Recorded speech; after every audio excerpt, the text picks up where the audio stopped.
মূর্খরা ব্যবসা করে না, ব্যবসা করে না, কোটি টাকা ইনভেস্ট করে আজকে রাস্তায় কেন আমরা বসে আছি ব্যবসা প্রতিষ্ঠান বন্ধ করে? আমার পেটে যখন লাথি মারা হয়, আমার রুটি আর রুচির মধ্যে যখন আঘাত করা হয়, তখনই আমরা রাস্তায় নামতে বাধ্য হই। সকাল থেকে ব্যবসা বাণিজ্য বন্ধ রেখে, ও বাচ্চা ফেলে রেখে তোমার এসি রুমে বসে থাকা দেখতে আসছি নাকি এখানে? আরে তৈয়ব, আমাদেরকে এমন কিছু করতে বাধ্য হবেন না। আপনার মতো তৈয়ব নামের আমাদের ছেলে মেয়ে এখনো নাম না রাখে। ব্যবসায়ী, তুমি নেদারল্যান্ডের তৈয়ব, তুমি বাংলাদেশের মানুষের দুঃখ কি বুঝবা?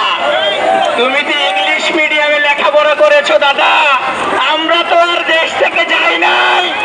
এই দেশে কিছু হলে তোমরা বিমানে চড়ে পালিয়ে আরামায়েশের জীবন যাপন করবা। আমরা কিন্তু এই দেশের ছেলে সন্তান, এইখানে থাকবো, এখানেই ব্যবসা করব, এই দেশকে ভ্যাট ট্যাক্স দিয়ে উন্নত করবো ইনশাল্লাহ।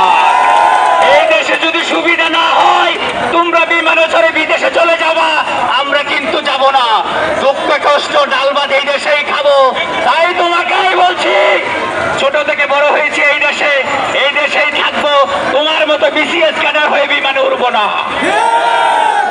আমরা ব্যবসায়ীরা তোমাদের মতো যেমনটা দেখছেন, মোবাইল বিজনেস কমিউনিটি বাংলাদেশের পক্ষ থেকে সারা দেশ থেকে মোবাইল ব্যবসায়ীরা আজকে বিটিআর ঘেরাও কর্মসূচিতে এসেছে এবং তাদের যে 6 দফা দাবিগুলো রয়েছে সে 6 দফা দাবি বাস্তবায়নের জন্য তারা আজকে বিটিআরসি ভবন ঘেরাও করেছে এবং তাদের যে দাবিগুলো রয়েছে সেই দাবিগুলো সরকারের কাছে বিভিন্ন মন্ত্রণালয়ের কাছে চিঠি আকারে পেশ করেছে এবং সরকারের পক্ষ থেকে কোনো ইতিবাচক বার্তা আসে নাই এবং সরকারের সাথেও কয়েক দফা তারা বৈঠক করেছেন এবং বৈঠকে কোনো ফলাফল না আসার কারণে আজকে তারা বিটিআরসি ভবন ঘেরাও কর্মসূচি করেছে এবং আজকে ঠিক সকাল 9টা থেকে এখন পর্যন্ত তারা বিটিআরসি ভবনের সামনে রয়েছেন এবং সরকার যদি তাদের দাবিগুলো বাস্তবায়ন না করে তাহলে তারা আগামীতে আরও কঠোর কর্মসূচিতে যাবে বলে এরই মধ্যে ব্যবসায়ীরা ঘোষণা দিয়েছেন।